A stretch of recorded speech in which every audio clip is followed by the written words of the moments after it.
This episode contains intense, deeply personal descriptions of bipolar disorder, struggles with fertility, and additional mental health challenges. Audience discretion is advised.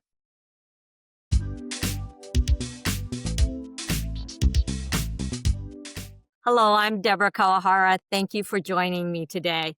If you're looking for an audiobook that dives deep into friendship, mental health, and the raw edges of healing, Episodes, The True Story of Two Friends and One Diagnosis by Mara Altman and Kat Alexander is a powerful listen. Told in their own voices, this Audible original chronicles Kat's experience with a sudden bipolar disorder triggered by IVF treatments and Mara's unwavering support of her best friend. The story unfolds with honesty, humor, and tenderness. From manic episodes to hospitalizations to a dramatic rescue in Mexico. It's not just about crisis. It's about the resilience of love and connection and the radical act of showing up. Welcome, Kat and Mara. Let's get started. I want to start off with how you came up with the concept of episodes and how it took shape. Thanks for that awesome introduction. It feels like you really got the story, which feels good. So I'm a writer, journalist, and when all this happened, it kind of took over both of our lives after and as we were healing from it. I was looking for my next project and I had all these ideas, stuff about motherhood and bodies, and I'd go on walks and like all that I could think about is what had happened to us. I'd like see flashes of it and try to process it, understand it. I couldn't believe the impacts that this disorder could have on family, on friends, how hard it was to get help. And it just seemed like such an important thing to talk about and to write about.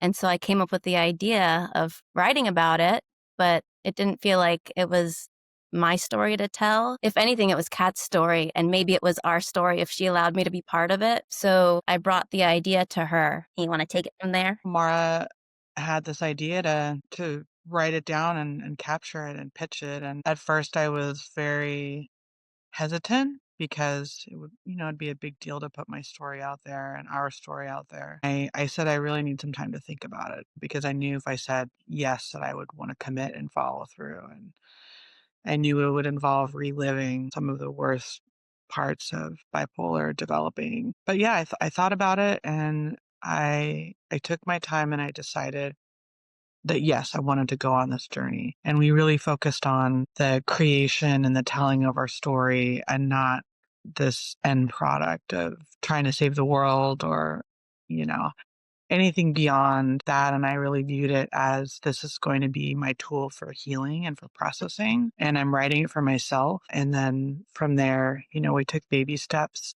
and then we put it out to the world. And though Kat has never published a book before this, she's always been like a writer and written beautiful work and had the desire to write her story. What a wonderful gift that you're sharing, because I think a lot of people, especially with the disorder, are probably, feeling like your voice is saying they're not alone in terms of their story. I know you write, but you decided to do an audiobook and use both of your voices and use some recordings. How did you come to that decision not to do like a written book, but to do an audiobook? It kind of it felt right. Using the audio clips, I think, were a really powerful way of bringing listeners into the moment and really feeling what was happening. It's just like another layer, of the story. Would we be open to it being a book as well? Maybe. But it worked really well, I think, with the perspective shifts to hear both of our voices. The other thing I've really found is whenever consuming content that has to do with trauma and heavy material, I've found that audiobooks work better for me. I can go on a walk and listen to them as opposed to, sitting and trying to focus on heavy content and pulling my hair out. So for me, I think it's more therapeutic too to hear our voices and really personalize the story as opposed to more maybe abstract page. Yeah, I have to say the video clips really do add that power and the emotional to hear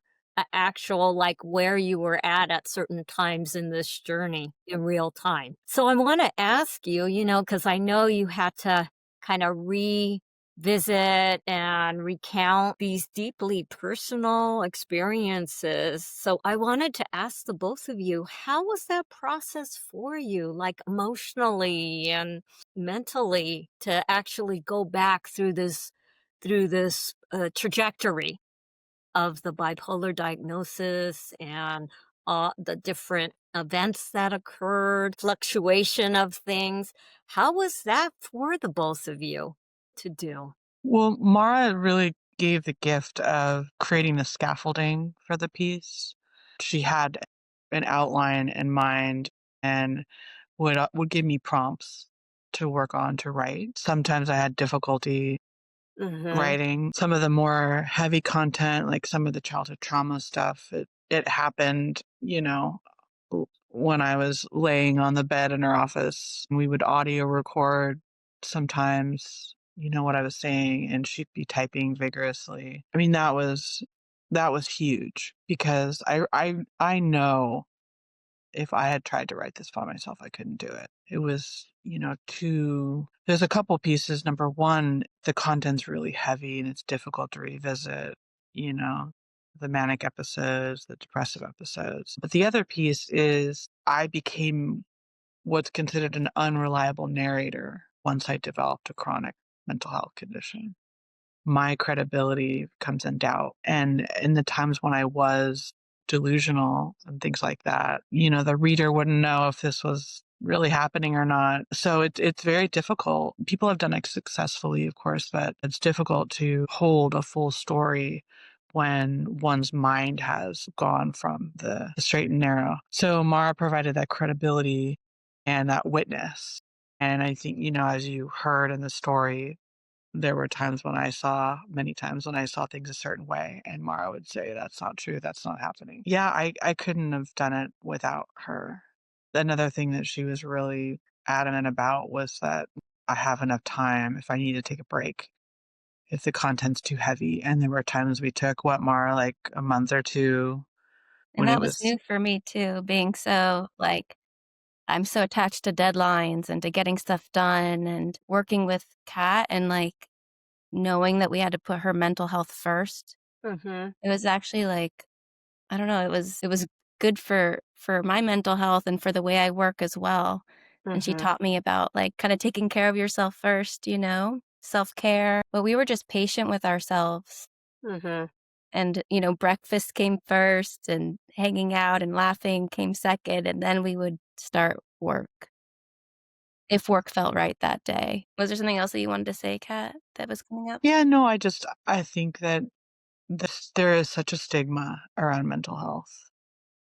Chronic conditions like bipolar, schizophrenia, beyond. During the process of writing the book, I was and still am um, going through a process of grieving and shame and shock. It's like a bipolar is like a body snatcher comes and takes over and destroys, like the mania destroys anything it can in its path. So it's difficult to shine a floodlight on that and have and put, words on a page and face that, so Mara was really like my crutches. I just leaned on her, and she helped me pace myself and gave me permission to step away, which was huge. For me also, I think it was incredible to get this experience because I think, this could happen to a friendship. And if you can continue your friendship, you don't really have the time to dig into all the stuff that happened and look at it really closely and understand what it meant. And this was basically like our assignment was to like look at what happened and to make meaning and to connect over it kind of. So for example, what looked to me like Kat doing a bunch of crazy and the people around her was like chaos and just Mm-hmm. constant insanity in a way.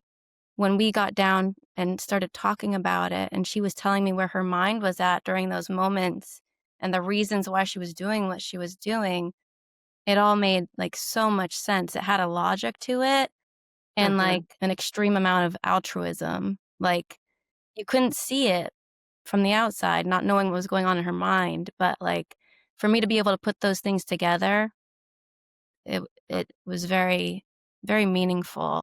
Um, and I really liked being able to tell that story too, because Kat is such a thoughtful, credible, generous human.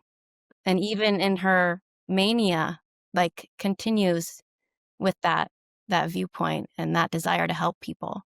It just comes out a little bit different. From what the both of you said, what struck me is that, you know, in the story, we hear about your relationship and your connection and the bonds of love and resilience. But I also hear that in the process of you creating this story, I think it just speaks to how strong your relationship, your friendship, your connection, and the care and love that you have for each other. It just seems like this allowed you to reflect back on all that was transpiring and even make more sense out of it now after you've lived through it. I agree with that. Yeah, going through manic episodes and depressive episodes and just having this diagnosis is extremely traumatic. So having a friend look at you, continue to look at you throughout the process and be like, I know you.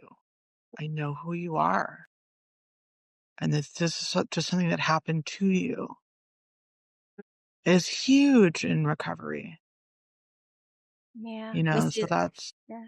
We say that I have her, downloaded into me, and when she forgets, you know, how amazing she is, I can, like, download those files back into her and be like, "Do you remember this? And this is what you mean to me, and this is what you mean to the world." I mean, I have to say I'm incredibly fortunate. I'm very, very fortunate to have Mara and to have my fiance Dave. It really does take loved ones in the recovery process, and obviously the mental health professionals as well. But really it's like the healing part is loved ones. And I have lost so many friendships. Mm, I can't mhm. even count really good friends from college, multiple friends that just, ghosted me. And that's really hard. It's a huge loss. It's a loss on top of losing my career and, losing my mind. All it takes is one friend, one good friend to be there. Goes a long way. And it's not like a one-way thing, like, Kat is still Kat to me, and she's one of the best humans in the world, and we still have a blast together. She serves the same like, she downloads to me who I am when I need it, it's Mhm. we're both giving to each other. I also wanna say just, like, a thing that came up in my mind that Kat also taught me in this process is the importance of being around too when it's a depression, that everyone kind of circles when there's mania and everyone's, like, on the line, it's like 911 time, but then depression is so much quieter and people feel like they, like, can finally rest, and she's safe because she's in the house and she's on the couch or she's watching TV and everything's okay, but Kat taught me that it's not okay, it's a really important time to check in, and to continue showing up and checking in. I thought that was, yeah, really important. One of the things that struck me as the two of you were speaking, not only seeing the person as that diagnosis, but it's like, I see you. I see you as the person I know that you are and how powerful that was for the both of you. Like, I know the strengths you have, the talents you have, the good person you are, and how that was so helpful in your recovery, Kat. And that, Mara, you get that from Kat too. Yeah, when you need to be reminded of all those things that you bring to the world. for sure. How wonderful that must have been. And I think as you talk, your friendship, your relationship had been a central force in this story, right? And how do you think living through this experience transformed your relationship, both in tender ways as well as in other ways? Mara is such a ride or die. It's like one thing to, you know, enjoy fun things with friends. It's another when your life falls apart and they're there picking up the pieces. It's huge. I do, I do grieve who I was before bipolar. I grieve the friend that I was, just not not having the highs and the lows, not being a burden. So I think that's hard, especially through depressive episodes. More I want to go go on a beach walk and do, spend time with the kids and do these things, and I just like I can't leave the house. So that's really hard. So I think, there's part of it is the depression itself that tells one a story about what a piece of shit they are. And then there's the other piece of just my not functioning like Mhm. I did before. And I grieve that. So it's a mixed bag, I guess. Yeah. Yeah, I would be similar, that going through this, like, writing and being collaborators together was incredibly bonding and, bringing a book baby into the world, launching it and having, like, incredible feedback and feeling like we've communicated something really important and meaningful to the world is amazing, and I feel so close to Kat, but also before this all happened, like, we were probably on the phone at least 2 times a day, you know, texting at the same time, going on trips together, going to the beach at least once or twice a week after the kids would go to sleep, and we don't really have that in the same way right now, things are different, and it's a bit sad, it is. I also view it as, like, she had her first, like, manic episode in 2020, and there's been ebbs and flows to it, like a cycle, and I still feel like it is a new thing in her life and our lives, and I do see a future where there's more baseline, and I think we will get back to where we were at. Mhm. Yeah. So you both talk about this grieving and the losses in terms of life before and now what life is like, that being a part of it, that you're still processing that Yeah, for yourself. and it's interesting too, because like, for a while, I would be a bit of, like, I would be reading into her moods, how do you have this good equal friendship where one is maybe policing the moods of the other a little bit too, which is it becomes, like, difficult as you might be seeing a shift that you wanna tell the person about, but you don't wanna rain on their parade. It's like Yeah. it's complex, it's really complex. So dealing with that and maybe, like, you know, I think even more than we've done, we should probably develop, like, a plan of action, I think those things will also continue to benefit our friendship. Mhm. What do you think about that, Kat? Yeah, I agree. Yeah, I'm in plan of action. let's plan of action. It's interesting, Kat. I guess I wanted to follow up with Mara. Have there been time, because I think on the one, I mean, it sounds like it's this tightrope, right?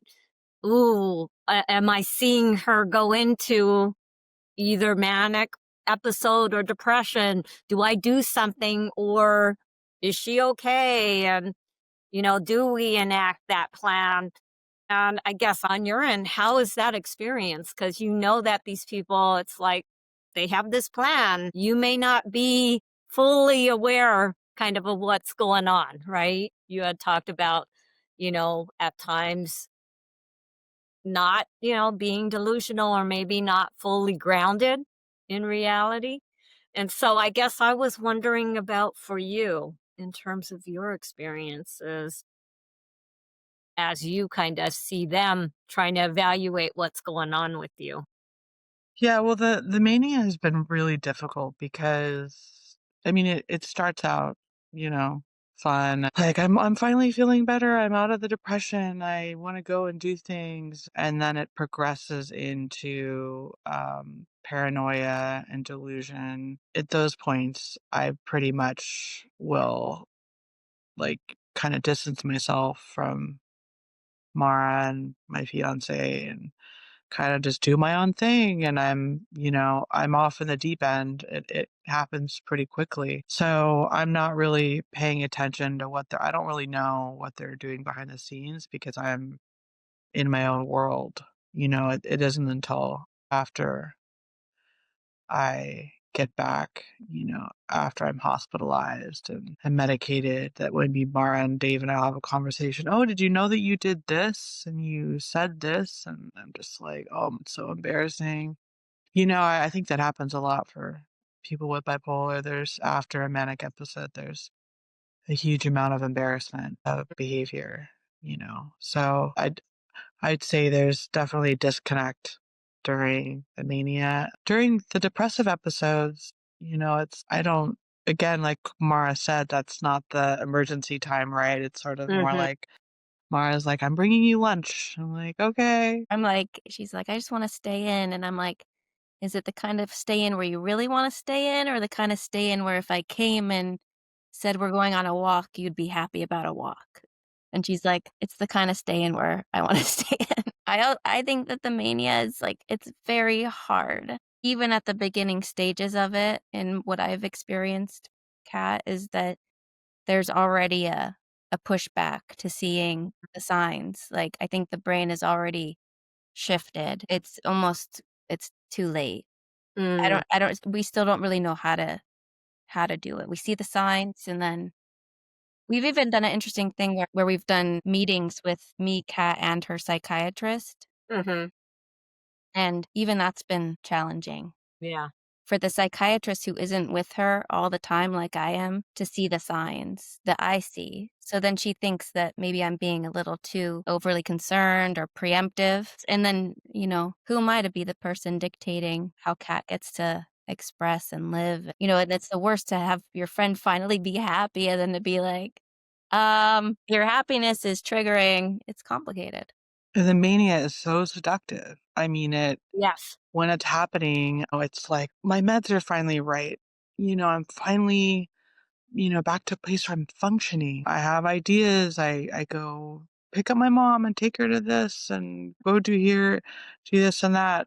While it's happening, I may be like, oh, I might be a little hypomanic, and then Mm. I'll just stop taking my lithium because clearly I'm better and I don't need it, so it's unfortunate. And then it's almost like I have amnesia, every time. Mm. It's like there's something in me that is just so happy to feel like a taste of being functional again. Yeah, it's very seductive and it's difficult. It's good until it's not good anymore. I'm either harming myself, I'm spending, thousands of dollars, I'm traveling to another country, just not taking care of myself. It's a really challenging illness. I mean, depression has its challenge and it can be lethal, right? With depression, you can throw antidepressants at it. With bipolar, you can't because that could trigger mania.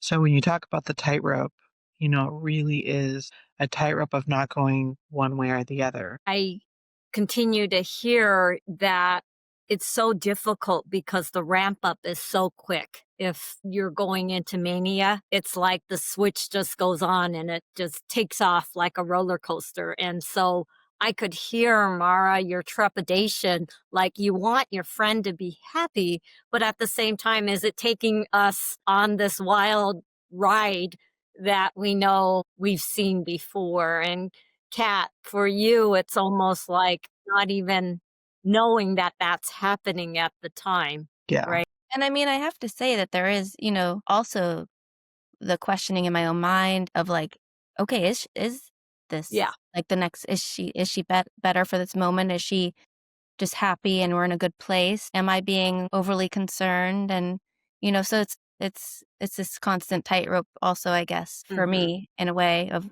wanting to be a good friend and supportive and not have her get to a bad place. But then like, boundaries too. What is Totally. mine and what is hers? I think that's still in process for us. For Mhm. me? I don't know. Yeah, I could imagine. Because you're wanting to take care of your friend, but at the same time, allow that person to have independence and their own decision making power, right? Absolutely, yeah. I'm just looking at her and I love her. I love you I too. love you. 1 in a million, that How Mara, are I'm you telling you. feeling right now talking about this? Like I want to numb out Yeah. doing something. Yeah, it's hard. It's hard. Yeah. Yeah. Yeah. Kat, you do whatever you need to do to take care of Yeah, yourself. it's okay. You're okay? Yeah. Okay. I mean, because we can take a Keep time going. out. Or, I also just okay. want people to know how good like, Kat's just an incredible human, and I think being able to, like, the nuance with which you're talking about your experiences with bipolar is incredible, and I think it would be interesting to hear Kat's perspective if something's coming up for you about how you wish people in the medical field treated you and how you wish it was different. It's really tough to say because, I mean, countless times I was detained in the back of a police car, and when it was happening, of course, I was not understanding. Like, I didn't commit a crime. This is against the law. I'm being held against my will. There's multiple videos out there at the police department of me in the back of the car talking about how I'm going to sue. It's a difficult thing because, I mean, I had to be restrained to take it to the hospital. The other thing was, being given Haldol, being Mm. restrained, tied down to a bed, and being injected with something without my consent. In all of my medical training, obviously consent and not under duress is huge. So in that moment, my whole psyche felt I was being violated. And of course, in retrospect, I mean, it's legal. Now we have 5150s. It's illegal to inject someone with Haldol against their will if they're presenting with psychosis or mania, but it's still really there's harm that's done because every fiber in my being at the time, it was the first time it happened, I was doing fertility treatment. And oh Lord, I mean, the phthalates and the other chemicals I was avoiding to preserve my egg quality, all the things I was doing. I mean, I really was in the middle of the egg retrieval was supposed to happen days later. We believe that I had a steroid-induced psychosis due to dexamethasone, which is a steroid you take during IVF. I remember just screaming, tied down, and there's like 6 people and they've got a needle and I'm screaming, don't hurt my embryo, don't hurt my embryo. I've paid so much money and it was my 4th round. So that was just like, you're hurting me and you're hurting my future baby. Why are you doing this to me? You don't have my consent. So it's a difficult part of the illness, I would say, because every medical ethic you know, Mhm. that you Yeah. know that you learn about of anything it goes against that. On the other side of all of that, once I was put on medication and stabilized and then moved into the depressive episode, then I could look back at that and go, okay, they gave me the Haldol so I could sleep. I was psychotic, but in the process, it just feels like abuse. I remember one of the nurses, like whoever, laughing over me, as they're grabbing my arm and all my legs are tied down. I mean, it's like so barbaric. I wish health professionals could understand they have to distance themselves a little bit and say, this is not a consenting adult. this person is 5150, so we have a right to shoot them up with whatever the hell we want to, and we can tie them down.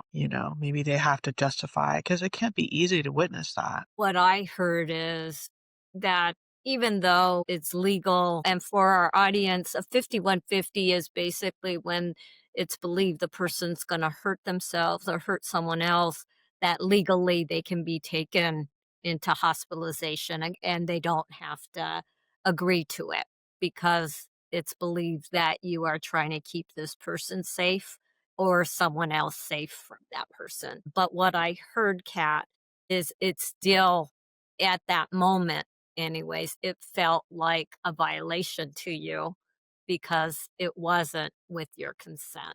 Correct. So that's how you experienced it, even though this was legal and considered ethical. Yeah, but during the process, it felt like my personhood, it didn't matter. And that you want medical providers to know that that moment is really important, that they know how they're kind of coming across to the patient. Like probably seeing the provider laughing didn't feel like they are doing this with care and compassion, Right. And that's so important, I think, for providers to hear that you're still a person, you still deserve respect, and you still deserve dignity. Yeah, definitely. And it's remembered, even though it's like an acute moment with psychosis, she remembers it. You have been willing to share your story and, give the journey. What wisdom would you want others, especially navigating kind of the same mental health path that you've gone through? What wisdom or things that you can impart on them that you would want to now that you've gone through this? I think one of the biggest things is, especially through depressive episodes, I will feel like, why am I not better? I think one of the biggest things I've kind of identified is that there's a huge amount of grief involved. There's a lot of loss. I lost my consulting gig I had with San Diego Unified. I lost friendships. I remember in high school and college, I knew of people, especially college, I knew of people doing drugs. My mom actually has bipolar, so I grew up with her taking a plate full of pills, and she was mostly on the couch all the time, other than the times she was manic. I just remember thinking, I will never risk taking any substance that could harm my brain. I think maybe deep down I knew there was a genetic predisposition for bipolar. I used to just have so much disdain for Mara and I both went to UCLA, and just like the frat boys that would be doing coke or whatever. And I just couldn't understand how one could play roulette with one's brain, So I prided myself on like protecting my brain, and it took infertility. My desire to become a mother was so strong that I somehow got over what it would take to inject myself every day with drugs in order to have a baby. And on that fourth round, my body just said nope, and I became psychotic. So I forgot the question. What were we talking about? We just were saying, and you went through all of this on insights or wisdoms that you have that you would want others to know. Don't do drugs. I think really, don't unless it's prescribed. But even then, do your research. What happened to me with IVF was very rare, and I did have this predisposition. You hear about people smoking weed one time, they develop psychosis, so I would say protect your brain. Kat, you also had that great, you wanted to talk about the mantras you have for yourself. Yeah. I guess part of me sharing this whole story is that this could happen to anyone, you know, for people with bipolar, however it developed, whatever at whatever age, it's not your fault for it developing. Identifying if it makes sense and fits right for you, the grief and the loss of your brain and your life before that first manic episode or whenever it was. As Mara was saying, I kind of have some mantras. It's mostly for when I mean, the majority of it is the depression, right? The mania is like the star that gets all the attention. One of them is that there's nothing wrong with this moment. So really just trying to ground myself in the present if I'm feeling anxiety or feeling really low, just really ground myself in this moment. And, they have that 5, 4, 3, 2, 1, right? Identify 5 things that you can see, 4 things you can touch, 3 things you can taste, smell. It goes down the list and you can Mm-hmm. modify it. But just grounding in the present, and there's nothing wrong with this moment. The other thing is just reminding myself that there are people that love me and care about me. Also, reminding myself that I'm not going to feel this way forever. Especially right after a manic episode, I'll usually like crash pretty hard into depression. And so just reminding myself like it's going to get better. This is not forever, this feeling. I mean, I've completely reframed my life. I was pre-med, then I started a PhD program in public health and really wanted to save the world, make this big impact. And I've had to let that go. And it's actually been a huge relief. I have permission not to feel like I have to do all these things and save all these people. That's kind of been a reframe for me on the other side of this diagnosis. Thank you for sharing those.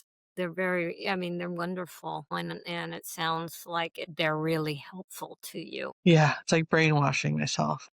I will reframe it as allowing you to just be in the moment and that you know that that moment is temporary. I'm going to ask Mara now. What insights for you in terms of going through this experience and being someone that saw her through all the different events that had happened? I guess what insights or wisdom would you give if you're on the end of someone that you love and care about and you're seeing them go through Yeah. this journey? One of the biggest things is that, like we've kind of discussed it, but that she is not her, manic self. She's not, as we called it, like manic cat. She's not bipolar cat. She's cat, and that is an illness that she has. I've really learned to separate the two, It feels like when it's happening, it's like a body snatcher, and nothing she says, like, I take personally, it's like waiting for it to pass. We've talked a lot about, like, why do some people get pushed away by it and leave versus the friends that have been able to stay. And we have a lot of theories. Maybe some people have been traumatized by mental illness before and have baggage with it. I think being able to separate the person from the disorder is really, really important. The other thing is, like, you can feel helpless sometimes,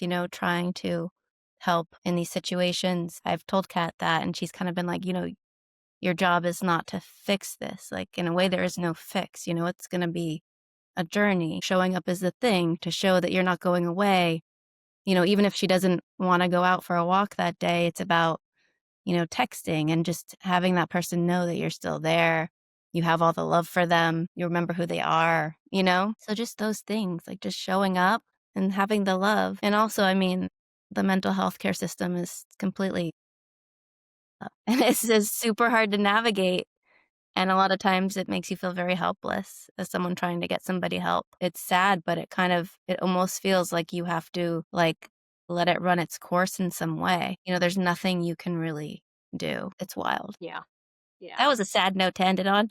Well, I was gonna just jump in and say that, Mara, you are really good at taking care of yourself, at least from my vantage point. She does Pilates, she does pottery, she's got a great group of friends in her neighborhood and beyond. She takes care of her body and her mind, and I think that goes a long way. She doesn't have a chronic mental illness that we know of yet. Maybe I'll give you one. I mean, Kat's always ready to laugh. Like, look at her. Yeah.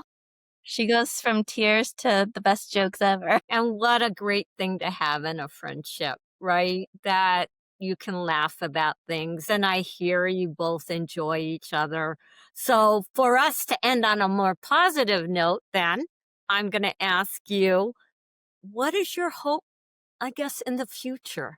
Where you are today and what gives you hope in going forward? I always remind Kat when she's low that, like, the same thing she reminds herself of, it's the moment, and she's had these low moments, and then, again, we get back to, like, euthymia, to baseline, and she ends up feeling, like, a lot of energy, we go out and we do things, so I think that's, like, you're capturing Kat right now in a moment where she's coming out of a very long depression. It's been maybe 5 or 6 months of a pretty dark place. It depends on when we would have had this interview of how everything would seem and look.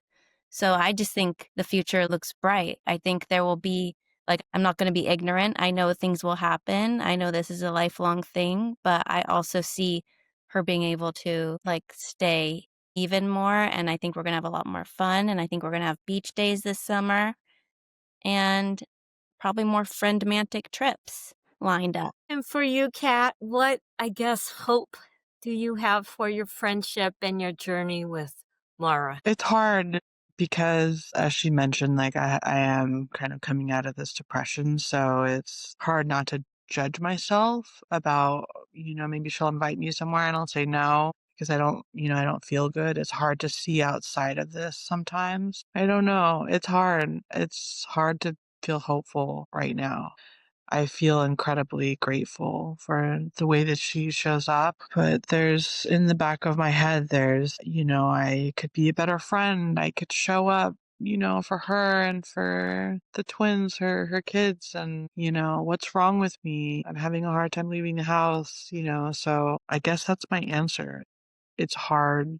It's hard to be hopeful when I'm depressed because my sense of my self-esteem, my view in the world, things that would make me, getting out and getting into my car and driving somewhere and doing something, that sense of like activation and actualization, not having that as much when I'm down. This isn't a very hopeful answer, but It's a perfect answer because you're being authentic and genuine. You're answering it I with honesty.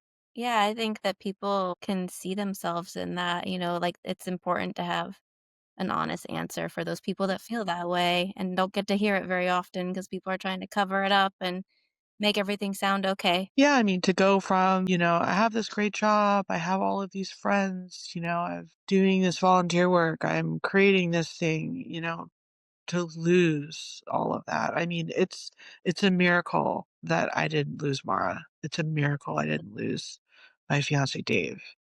I mean, they both are outliers, I think, in tolerance and love, but it's when you lose so much, like I said, it's that grief. It kind of like spreads on a peanut butter and jelly sandwich. It's just this grief can go. Like, I look at Mara and I say, "Oh, I've lost, the summer's almost over, and we could have gone to the beach so much more, but I wasn't feeling well." But that's what depression does. Depression, you see that there's that negative talk, and Yeah, it's resting on a lot of grief and a lot of loss and a lot of unknown. And then there's, like, the gremlin of Mania, Mhm. have to worry about her. I start to feel a little bit better and I'm more active. And then it's like, hold on, wait a minute, so yeah, it's that tightrope, I never want to take Mara for granted, you know, same. it's easy to, cause she just makes being my friend look so easy. It is. I mean, I have a nice time with Kat no matter what mood she's in. And I wish you would know that, Kat, that you don't have to show up any certain way, and I never feel like you're not being a good friend, and you don't have to go on the beach walk tonight if you don't want to. So we are at the end, but I want to thank the both of you for bravely and courageously showing up today for this. You have shared so much, and I think people are going to learn so much from the journey that the both of you have taken and being willing to put it out there because sometimes people don't want to talk about this, right? And Yeah, that stigma around having a mental health diagnosis and all that it includes. And you both have shined a light on it and talked about it, allowed people into the actual window of it to be able to see it. And so I'm just, from the bottom of my heart, I thank you for being here, for sharing your stories and your lived experiences. And I want to thank you for joining us today. Remember that wellness is a journey, not a destination. Everyone, please take good care of yourself, and we will see you next time. Thank you. Thank you. Thank you.